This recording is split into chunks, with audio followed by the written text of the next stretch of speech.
Osama bin Laden's son doesn't want to be a terrorist. Omar is a landscape painter. Last year, he had a personal exhibition in France. His works are mostly in the naif style. I miss the fun times I had, the times when I was too young to know and too innocent to see the world around me. He says, I miss the vast stretches of desert dunes and rolling seas. I miss the peace of childhood. All this sounds pretty normal. What sets Omar apart is his last name, bin Laden.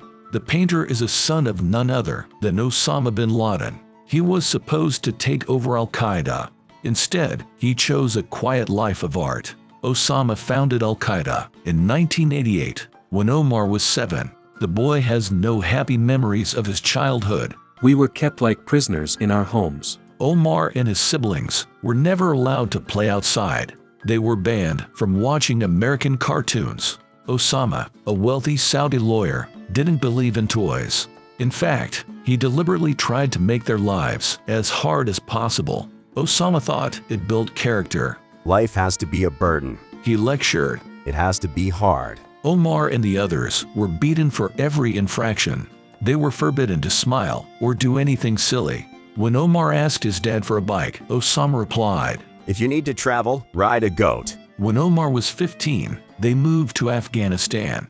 This was when things got serious. Omar was trained at an al-Qaeda camp. He was taught to use an AK and operate radios.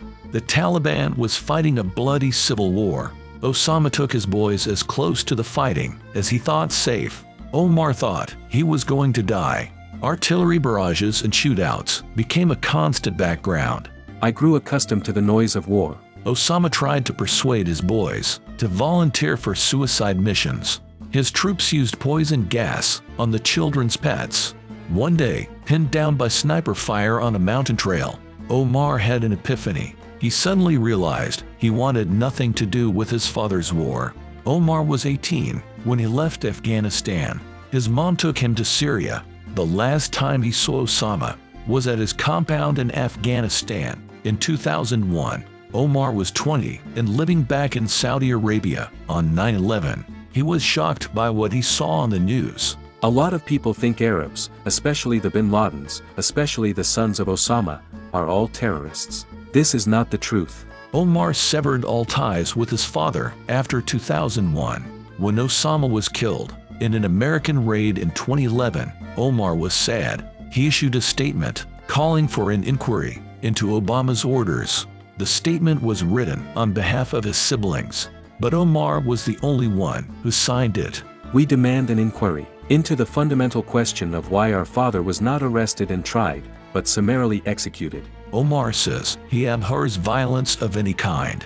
Curiously, he's a huge fan of American westerns. Omar is especially fond of Clint Eastwood. I respect cowboys. I love cowboy dignity. Omar dreams of visiting the United States someday. Osama once called it the worst civilization witnessed by the history of mankind.